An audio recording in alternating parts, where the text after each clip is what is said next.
এখানে প্রায় প্রতিদিন কোটি টাকার মতো ডোনেশন তো হচ্ছে, এবং দেখেন কি পাহাড় পাহাড় খাবার হচ্ছে ত্রাণের জন্য রেডি হচ্ছে। আমাদেরকে গুলি দিয়ে মারতে চাইছেন, পানি দিয়ে মারতে চাইছেন, কোনোটাই পারবেন না, কেন বাঙালি এখন ঐক্যবদ্ধতা হওয়া শিখে গেছে। এই ঐক্যবদ্ধতার মানে হচ্ছে এখানে বিনা স্বার্থে হচ্ছে মানুষরা কাজ করছে, এবং এটা ছাড়াও এখানে কোটি কোটি টাকা তো ডোনেশন হচ্ছে।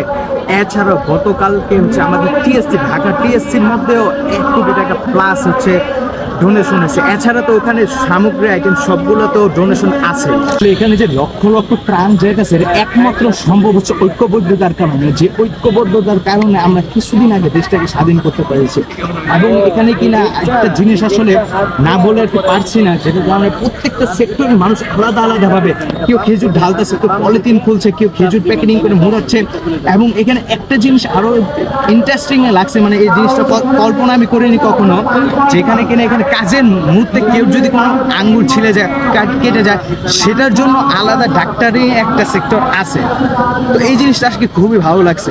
আমার পিসের সাইডটা ভিউ দেখা, প্রত্যেকটা জায়গায় তো চাল প্যাকেট করছে, এবং এখানে বেশ অনেকগুলো চালের প্যাকেট আছে। এবং এখানে যদি দেখো, এখানে এক এক সাইডে হচ্ছে এক এক জিনিস হচ্ছে আপনার প্যাকেজিং চলছে। এদিকে আমি যদি দেখা এখানে কি কি দিচ্ছে, একটু কাছে আসো।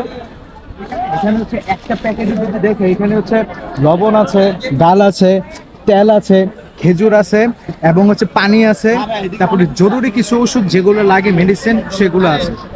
এরপরে হচ্ছে আমরা যার যার স্থান থেকে অথবা যে যেরকম ভাবে পাই তাদেরকে সহযোগিতা করাটাই হচ্ছে আমার কাছে মনে হয় এটা বেটার হবে। কেন যার যার স্থান থেকে এগিয়ে আসলে হচ্ছে হলো এই বিষয়টা মানে যত বড় ততই সহজ হয়ে যাবে জিনিসটা। যেরকম এখানে হচ্ছে যে যেরকমভাবে পাচ্ছে সেরকমভাবে সহায়তা করতে, কেউ কাজ করে, কেউ হচ্ছে টাকা পয়সা দিয়ে, কেউ হচ্ছে ত্রাণ মানে প্যাকেজিং করে, মানে যে যেরকমভাবে পাচ্ছে সেরকমভাবে করছে। তো আপনি আপনার স্থান থেকে সহযোগিতার মধ্যে এগিয়ে আসুন। আজকের ভিডিওটা ছিল এই পর্যন্ত। ভিডিওটা ভালো লাইক কমেন্ট শেয়ার করে দেবেন। চ্যানেলটাকে যারা এখনো সাবস্ক্রাইব করেনি চ্যানেলটাকে সাবস্ক্রাইব করে দেবেন। আসসালামু আলাইকুম।